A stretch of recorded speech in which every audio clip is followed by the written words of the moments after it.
Oh, excuse me. Well, here we are. This edition of Hats and Guitars. I'm Brian.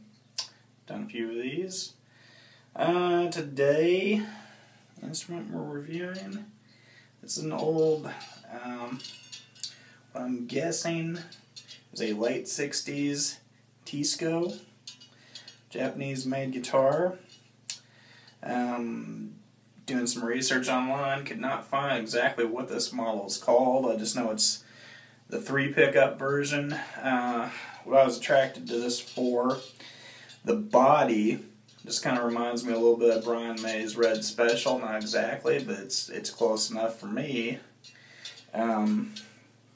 Also, it appears to be all solid wood construction. It's not a plywood like a lot of these old cheap guitars you would consider or would think most of them would be made out of that. It apparently is not. Now, I'm not sure what's made out of. It's got this cherry red finish all over it, kind of like you see on some of the old Gibson SGs. This could be a mahogany body and neck. I somehow doubt it though, but whatever it is, it's a very hard wood. Pretty nice guitar for the most part. This has, for what the price range, this is in the cheap thrills range. I got this for about $100. Well worth that money. If you're going to put this up against a Gibson or some of your other Fenders, I mean, it's not going to hold a candle to any of that, but it does have a little bit of a unique sound all of its own. Of course, it's got a very unique look. Only problem with this guitar, well, a couple problems, but the big problem was this one is extremely neck heavy. So if I take my hand off of it, I've got a little bit better strap today, but if I take my hand off of it, it tends to want to go that way. So if you're playing, you kind of always have to have your hand up here or kind of holding it with the side of your arm, you know, just keep it in position. Tuners are not the best in the world. You see that on a lot of these older guitars, these inline 6s like that. They're extremely stiff.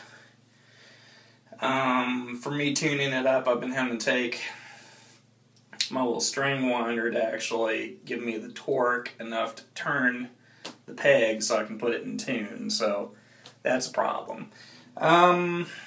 Only other thing really to mention now, at the 3 single coil pickups, of course, I don't know if it's a problem with the switch or the pickup, but the middle pickup does not work. Bridge and neck work just fine. And neat thing about these old guitars, I understand why you don't see it very much because they're very prone to wear and tear and breakdown, but your pickup switching system, you have this little push button thing, 1, 2, 3 here, and on, off, that turns on the pickups. You can put them all on at one time or individually or whatever combination you can come up with.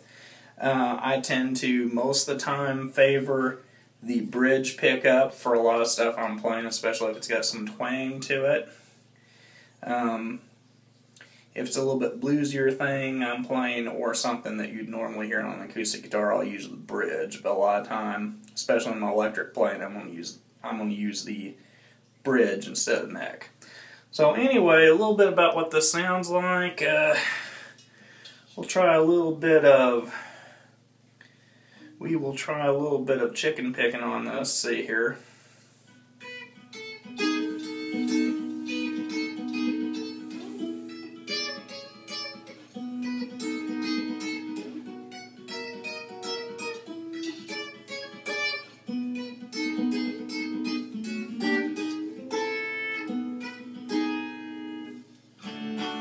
It's got a pretty good sound to it.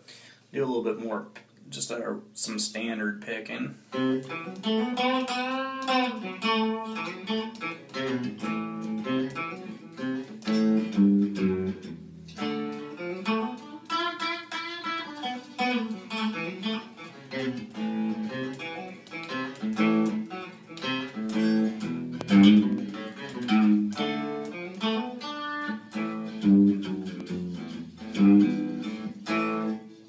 Yeah, so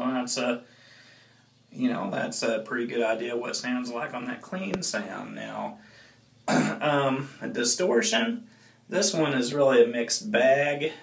It squeals all over the place. If you can find a sweet spot in the room where it's not feeding back, it sounds pretty good. But once again, it will not quite compare to your better guitars, like definitely Gibsons and select Fenders. But anyway, that's it for this one. Anybody's got any information exactly what this model is called, I'd appreciate it. Let me know. This is Brian with Hats and Guitars signing off. Oh, today's hat, just a black beanie, alright? Have a good day.